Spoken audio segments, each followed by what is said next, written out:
Today's topic is something which I would say is very practical. I think I say that every week. Extremely practical.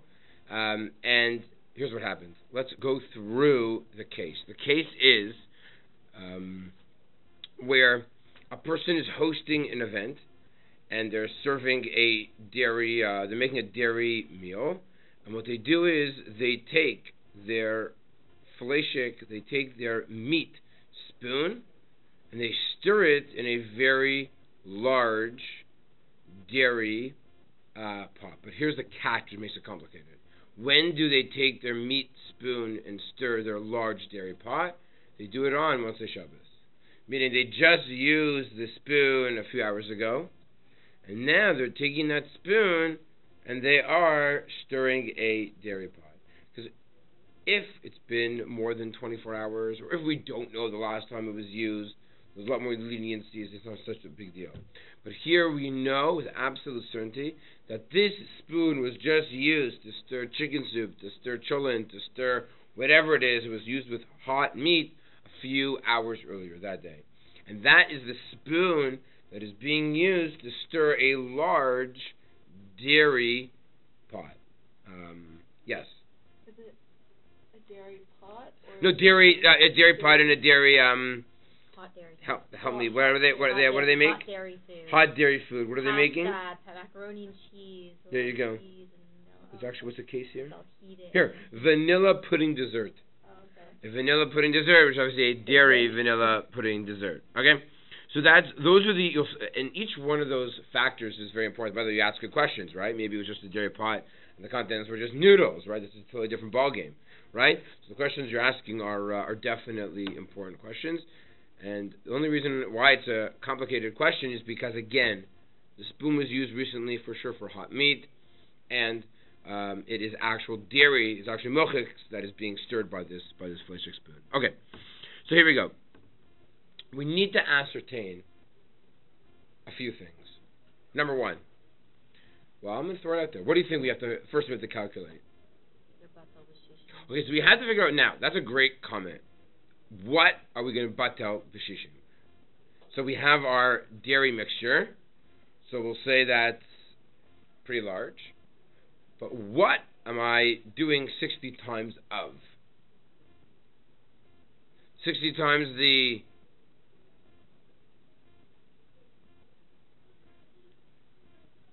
potential content. Okay, so what is it? So is it the spoon? Is it the... Now, most people, when you stir using a spoon, how much of the spoon penetrates into the item? Generally speaking. It could be up to probably half, a third sometimes, right? Depending how deep it would be. But the chances of immersing a spoon completely is uncommon. I'm not saying it doesn't happen, but usually you don't do that with the spoon, because if, let's say you're talking about a chicken soup, if your entire spoon, you can't really stir it well, right? You need to have, you can't have friction, right, against the spoons. You have to be able to have an air in order to really, to do it properly, right? We use examples of something which is very, you take a spoon which is very small into a large thing of chicken soup, you might get your hand dirty. It's not so easy to stir, right? You don't usually do that. So the question is going to be, do we use the entire spoon, or are we using the part of the spoon that's immersed? Now, what temperature was the spoon before it went inside the pot?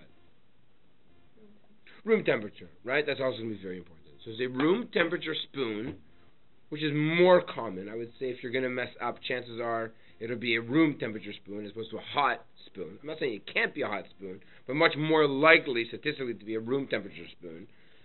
Right? I can't even remember ever someone asking about a hot spoon. It's just very unlikely, because it just meant you just use it for hot fleishiks, right? So the chance of you taking something hot fleishik, husbands mess up, but yeah. Okay. So a room temperature spoon in a dish. So the question is going to be 60 times what? The entire spoon? The part of the spoon that was immersed? So those are really the $1 million questions. So let's take a look. Measuring the spoon, the second page. In order to permit the food, we must first determine how much meaty taste went from the meaty spoon into the milky pudding. The pudding is 6 times the volume of the spoon. The taste of the spoon will be negated and the food is permitted. So if you're going to have shishim times from the spoon, 60 times the spoon inside the pudding, then for sure you're going to be okay. So if I have a spoon that's yay big, right? So 60 times this, think about these 60 spoons almost, being lined up. That's not so bad. That's definitely possible. Okay. But here we go. Okay, a ladle potentially could be a little bit different because the ladle's a lot bigger. Well, metal also different if it's so plastic okay, so let's assume this is going to be metal. Okay. You'll see why. You'll see why we're using this as metal. Okay, here's the source. I will teach you the source is actually a pretty cool source. The source is something that came up a few weeks ago. When you needed to roast the Korban Pesach, so you took your animal, right? You took your seh, and how do you roast a seh? Here's my seh. Let's pretend this is my seh. How do I roast this completely? Now remember, the halacha is very specific. It must be done on an open fire. So how do I roast something on an open fire? Like this? Here's a fire over here, and I put my hand over it? How do you roast something on an open fire? What do you use? What do you use? A skewer, no? So you take a skewer, you put it through here, and you put it, if you're really fancy, you're like the aristocrat, it's a rotisserie on its own, right, automatic, right? Let's assume they probably didn't have it in those days, or they did it manually, they had a manual rotisserie maybe. But what's the problem? So here's the halacha. The question is, wait a second, you see with this piece of metal? If this metal heats the chicken, that's a halachic problem. Because what's the halacha? Al tzli eish umor michlu. Has to be tzli eish, not cooked because of the metal. You hear the problem? If I heat this up, isn't it the metal that's heating the chicken? And if the chicken, I'm such a modern Jew. Isn't it the metal that's heating the sheep, the lamb? Right? It needs to be the fire, no? So the Gemara learns a very important principle. And by the way, here's a piece of metal. You see that it sticks out? That's pretty common too, right? You've also got a piece of metal the whole way. In fact, you don't want it to go the whole way because how are you going to take it off after? Right? So there's metal. What about if milk were to fall on this piece of metal? Forget Korban Pesach case necessarily. If milk were to fall on this piece of metal, what would happen? So it's not heating meat, but it's hitting a piece of metal. But is it going to travel all the way down? The Gemara asks the question, Miktas, is that considered kulo? If a little bit gets splashed on, well, it won't. So you consider the whole burn. thing. If it's on the fire, it'll burn, so it won't. The second it touches the metal, it'll immediately evaporate. Maybe it'll be absorbed first. Likely on a rotisserie? On a rotisserie, it'll be evaporated instantaneously. Okay, so those are the issues. Here we go. Let's take a look now. The Talmud teaches when a piece of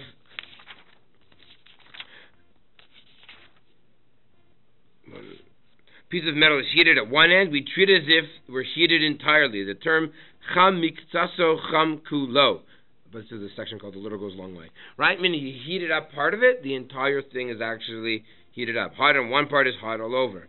The Gemara Pesach mentions that when the Korban Pesach is roasted on a metal spit, the entire spit is considered hot and can absorb or give off taste. So, this is why, by the way, since the heat is hitting the metal, it's as if it's being heated by the fire and not by the metal, which is an interesting phenomenon halachically. But really our issue is that if milk were to splash on that piece of metal, will it zap across that piece of metal and then potentially cause problems in our piece of meat. So, if the metal utensil was heated over an open fire, there's no question that we're going to say cham miktas o cham kulo, right? For example, if the utensil used for roasting over a fire was a metal skewer or a metal spit, we say that the taste absorb and give off throughout the metal. This means pieces of metal that are roasting on a skewer and cheese, let's say, touches the opposite end, the meat will become usher because the cheese taste will absorb at the end where it touches and travel all the way down. Okay? Wonderful. But the fact that it's going to travel all the way down through the skewer into the meat, and the cheese will become usher because of the meat.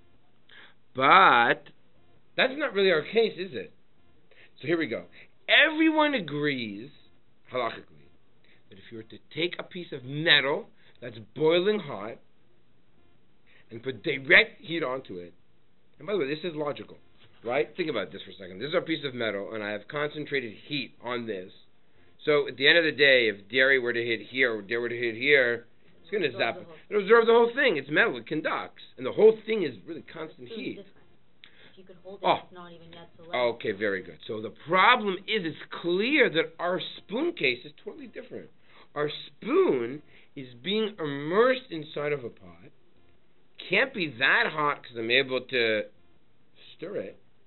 And there's no direct heat. There's heat on the pot, which is onto the liquid, but it's not direct. So that's a different ballgame. So the question will be, in our case, does that same principle apply or not? And this is extremely practical. So again, to reiterate, when it comes to direct heat, which is very rare today, in terms of problem, I guess the only example we'd use is almost like a barbecue, right? A barbecue might be the closest thing to that. But generally speaking, barbecue is like usually if you're barbecuing, it's outside. Our dairy things aren't usually flying around. Your kitchen is a little bit different. So, in a kitchen, you're not going to have for sure this blasted concentrated heat. So the question is going to be now with our spoon that's stirring up this dairy pot, this dairy food. Just because the bottom of the spoon is hot, does that mean that the entire spoon is hot? Because one could argue, if the entire spoon is hot, meaning that the dairy, shall we say, is being absorbed and sucked from the bottom and traversing literally throughout the entire spoon, you could argue I'm going to need 60 times the volume of the entire spoon. Or maybe we say, no. Does the milk, shall we say, stop at a certain point? In which case, I only need 60 times half the spoon. Potentially can make a very big difference. Right? Okay. Thanks. Okay. These are, now you'll appreciate much more a machlokas. Take a look, please. There are two possibilities. Here's the machlokas. The two in the name of the Rabbeinu Peretz, who's, by the way, part of the Balei Tosfos. The taste will spread throughout the entire spoon when it is used to stir hot food in a pot that was heated on the fire. Even the tip of the handle absorbs the taste, and therefore the kli requires koshering in boiling hot water. And by the way, another point, of course, it's necessary that if you're going to have dairy that's been absorbed into a meat utensil, you got to kosher your spoon after. Okay. Therefore, if one stirs in a food in a milky pot with a meaty spoon being heated on the fire, we measure against the whole spoon, including the handle. This applies even when the handle of the spoon did not get heated to the degree of being hot to touch. Yad soletas bo. And chances are it's not going to be yad soletas bo, or else how in the world they're going to use it to stir. Literally, okay, fine.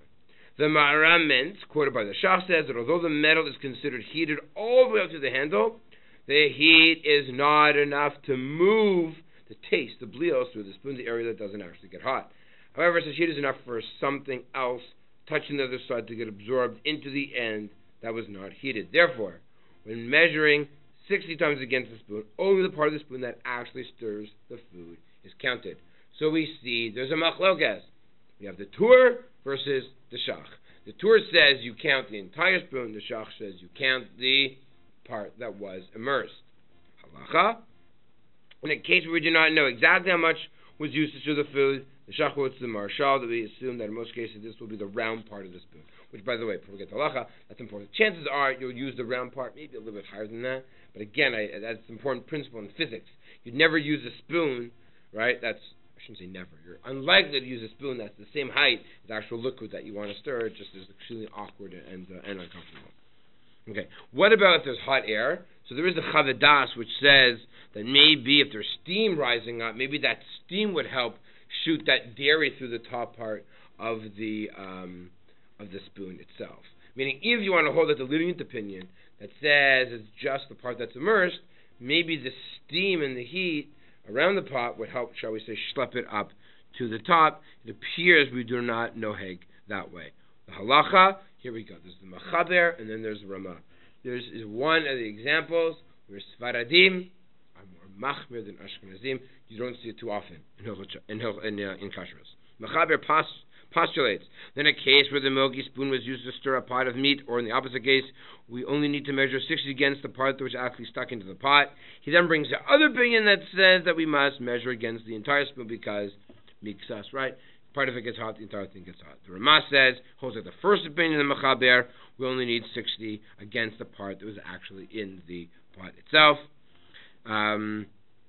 So, we see here for sure, for Ashkenazim, you can hold like the lenient opinion, you need 60 times the amount of the spoon that immersed.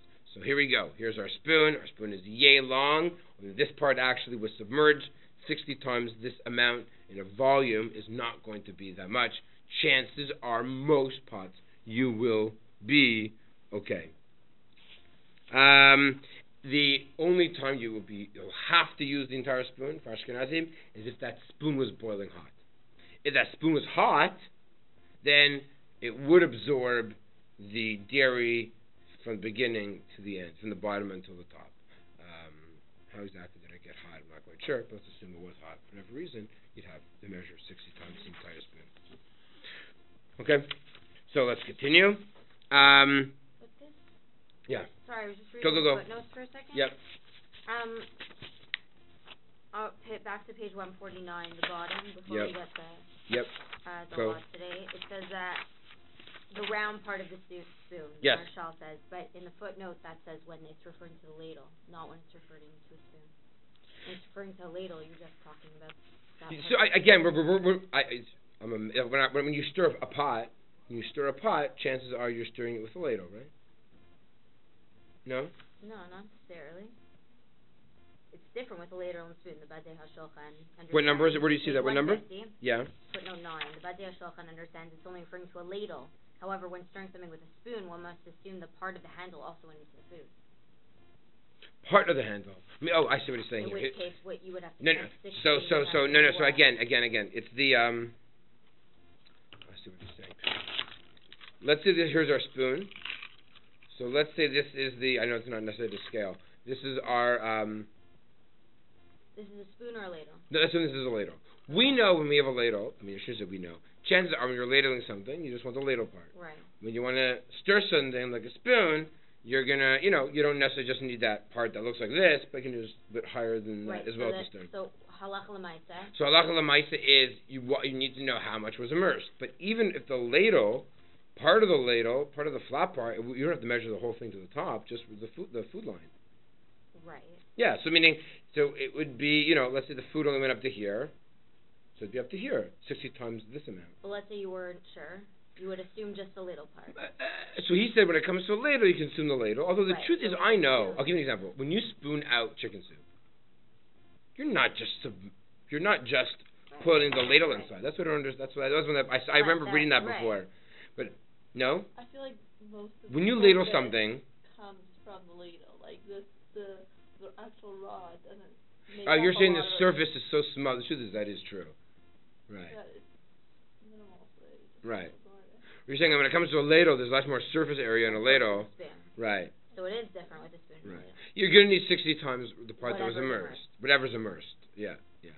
I don't know. Again, with the ladle, Friday night when I spoon out, when I ladle chicken soup, I don't just put the ladle in. I also have a part of like the straight part of the handle for sure. No.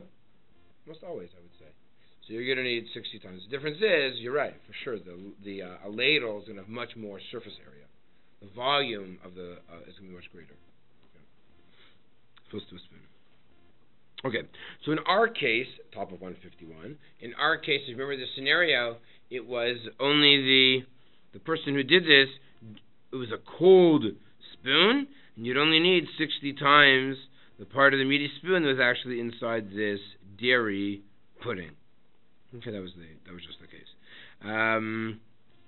Now, let's continue. There's a few more issues we have to understand. There's another debate whether the entire handle will at least absorb the forbidden taste throughout the end that is inside the pot storing the food, even though it doesn't transfer out, maflid according to Chavna Ramah. Meaning, maybe it'll absorb, meaning maybe the problem is, okay, it might not spit itself out, and therefore you'd need to, if this entire spoon, which is fleishik, meat, now absorbs milk, you have a milk and meat mixture together. So you need 60 times this in your mixture. But if it just absorbs and doesn't expel, so I wouldn't need 60 times this entire amount, but if it absorbs, I'm going to need to kosher it. Meaning, if I've immersed this much of ladle or spoon inside, and we're going to say that, by the way, it actually goes all the way to the top. I've now created a total non-kosher spoon ladle. And that's going to be a problem. I got to rectify that. Okay? So there's two issues here. There's how much of this spoon ladle needs to be nullified times 60 to make my milky pudding okay. And then there's what's the status of this item now. This meat spoon that now has absorbed dairy. How much dairy has been absorbed? Okay? So, we're going to record a few opinions here. You have the Sifsei Das, who explains that Shach maintains that when a meaty spoon is stuck, tochav, into hot and milky dessert, the handle doesn't absorb anything because we do not say in the case of sticking a spoon into a hot pot, hot at one part is hot all over. Magen Avram holds that although taste will not give off from the cold part, i.e. the top part of that handle, when stuck into a hot and milky dessert, they will however be absorbed into the cold handle of the spoon. Therefore, here's what matters, halacha l'maaseh, is subsequently the cold handle that never touched the hot and milky food was stuck into something else. Meaning, let's say now I've taken this spoon, or I've taken this ladle that I immersed into this pot, and it was okay. At the end, the pot wasn't affected. This is now considered a treif spoon, a treif ladle. And let's use a ladle case. It's a treif ladle. Then took that ladle out and went to a pot of, here's my fleshik ladle. It's okay because it was 60 times that ladle in this dairy dish. My dairy dish is fine. So you assume that my ladle is fine. I've taken a treif ladle and now stirred a pot of chicken soup. So now I have to be aware of this, because now what's the status of the chicken soup? Because I have a treif ladle, and it's not just half a ladle, it will be the entire ladle I need to be aware of. And there might even be another problem, which I think we'll get to. The cold handle that never touches. According to the Shach, the soup is permitted even without an amount of 60. The Shach will hold that it is permitted because we're actually going to say that it doesn't travel up at all. Magen Avraham, the soup is not permitted unless there is 60 times the amount of the spoon. This handle absorbed milky taste in the first dipping and became usher because of the milk and meat mixture. Okie dokie. Turn the page, please. You'll see why. What we need to understand is how do we deal with this second dipping, okay? Because that's going to be very practical. It's called taste on the go. There's another debate whether the entire handle will at least absorb the forbidden taste through the end that is inside the pot, stirring the food, even though it doesn't transfer out, according to Mechaber the Ramah. I'm sorry. I read that page twice. I made 3 copies of everything, and so I'm reading 2 pages twice. I'm sorry. Back, top of page 152. Now I'm wondering, how big is the average tablespoon? This is very important. We'll give off taste in my cup of coffee, for example. This is very practical. Let's bring it out of soups, let's bring it out of puddings, and let's take this. What do I stir my coffee with? A meat spoon. It's mostly Shabbos. I make myself a coffee, right? And I use the meat spoon that was on the counter that was used earlier for Shabbos lunch. I stir my coffee with it. The average tablespoon in an average 8-ounce cup of coffee, right? Yeah. Do you think that will be 1 to 60, 1 to 100, it'd be permissible, 1 to 20, it'd be a problem. Take a look at that. And here's something which you have to remember. It's about volume. This is a volume issue, right? How do you measure volume for you science people? Displacement, right? How do you measure the volume of something? How much water does it displace? So it's not a weight issue. So it's not that I have a metal spoon that's very heavy, a liquid that's not so heavy, right? So it's not weight, it's volume, and volume is measured by displacement. So how much would a spoon displace? So example, if I have 100 milliliters of water, and now I add a spoon, how high has my water gone? My water goes to 102, and this spoon has a volume of 2. In which case, I would need 60 times that 2. I would only need 120 milliliters or more in order to say that it is shishim. Everyone follow me? Am I going too quick? I'll repeat that. So you measure volume by displacement. How much does your average tablespoon displace in 100 milliliters of water. Whatever that number is, multiply it by 60, and you need to have that amount in your coffee, because that's how much a tablespoon will displace. Here we go. And found, so here we go. This is the, again, they always use scenarios here, which I skip. Mrs. Dunwoody then measured a tablespoon by water distillation method and found that the spoon with a part of the handle needs about 8 ounces to nullify its taste by 60. So, if you have an 8-ounce cup of coffee and you have your average tablespoon, you will be okay. Or he says maybe it's a machlokas if it's entirely an 8 cup, right? Sorry, but if you have 9 or 10 ounce cup, then for sure you'd be okay. If it's an 8 ounce, if it was totally full, maybe you'd be okay. Most people have a little space on top of 8 ounces. So that generally is a good. I think that this, by the way, I was actually very happy to see this because I always wondered myself. I never actually measured it. So here we go. A tablespoon. I would think not if I didn't see it. Right, yeah, but we see an 8-ounce cup of coffee. So if you're going to stir coffees, you might be in trouble with your typical tablespoon. But anything larger than that, you're going to be okay. And chances are that's what you're going to be making a mistake with. So your cups of coffee, potentially you could be in trouble, although your cup of coffee might not be hot because you've added milk to it. So if your cup of coffee isn't hot, depends on how hot you like your coffee, or if it's cooled down a little bit, then potentially it's not hot enough. If something's hot enough, if it's not Yad Shalazbo, then it can't ruin your spoon. Yeah, Yad Shalazbo is what transfers taste. So if it's not so hot, then you're not going to have a problem with your cup of coffee. Yeah, okay, but if you take them with Machmer Pinya, you know what I mean? It's what, 110, 114, whatever degrees Fahrenheit. So. If you could stick your finger in there. Right, most people, it depends on like your cup of coffee. People like their cup of coffee burning hot. Some people don't like to add a lot of milk to it. Some people do. Also, depends how long we're sitting there for, right? It's also part of the calculation. I have like a hot coffee. To me, I just don't like when I cook up a coffee. I'm not doing like that. I have like a iced coffee. I have a hot cup of coffee. In between the two is like, like who wants room temperature coffee? It's like gross, Okay. Hopefully we're entering the days where you could actually enjoy an iced coffee. We're not quite there yet. You already there? Okay. Okay. So here's where the Chumrah, bottom of page 152. So let's go back to that case that I started touching on, and then the article, the writer here stopped, and now we're going back to it. Let's talk about my spoon that has become treif. My spoon has become treif. My spoon is treif because even if you hold that I don't need 60 times my entire spoon, perhaps the heat traveled up to the top, and I now have a total treif spoon. And therefore, if I take this and I stir a pot of chicken soup, how many times the spoon will I need in order to say that it's okay? So this is a machlokas Ashkenazim and Sephardim. The Machaber requires 2 times 60 in a pot against the spoon, because he holds that even just mere taste of milk and meat in the walls of a utensil become forbidden when they are absorbed.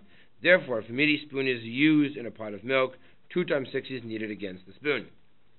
So that is going to be a little bit more complicated. 2 times 60, not 1. Meaning, 60 is needed against the meaty taste that went out of the spoon into the pudding by the first dipping, and another amount of 60 is going to be needed in the milky pudding to negate the new meat and milk taste in the spoon. This happens when the spoon is removed from the pot and the spoon is so hot enough that one would quickly withdraw his hands at a concern that it might get burnt. So here are the stages. The drop of milky pudding is absorbed by the meaty spoon. The spoon is now aser because it's like this milk and meat thing, basar v'chalav. The new milk meat mixture is stuck back into the pudding. So let's say then the person wants to reuse the spoon. He thinks everything's okay. So forget even putting it into another mixture. He's putting it back into the pudding. So here's your treif spoon. Oh, it's become treif. Oh, but it's okay. So then you're putting it back inside the milky pudding. The new flavor introduced into the pudding is predominantly milk. It's predominantly milk because that's what is absorbed in the spoon. Mixtures of the same kinds as in the case of kosher milk with non-kosher milk is batel by berov, 2-1. According to Midurabana, needs 60-1 to become nullified. Okay. We're worried that a little bit of the milky pudding will remain on the spoon and absorb into the spoon when it's removed from the pudding the first time. These new tastes of the milk and meat mixture will also need to be negated by 60 when the spoon is used the second time. Since the second dipping in a similar tasting food, milk into meat, the second 60 is only rabbinic to safeguard against mixing 2 different types together of milk and meat. And that is what the concern of the Mechaber. The Rama, thank God, this is why I'm not going to spend too much time on what the Mechaber says, disagrees. He says, no, you're going to need 60 to negate the spoon, no matter how many times you stick it back in. We're not worried about a little liquid staying on top of it. And therefore, you're going to need 60 times that spoon in its entirety if it's tochev, if it goes back in. So if we have this large pot of pudding, it's not going to matter. I'm not saying you're allowed to continue doing it. You shouldn't do it. But if you did do it, it's not going to be a problem. Okay? The Shach says... Okay, actually, that's not really our issue.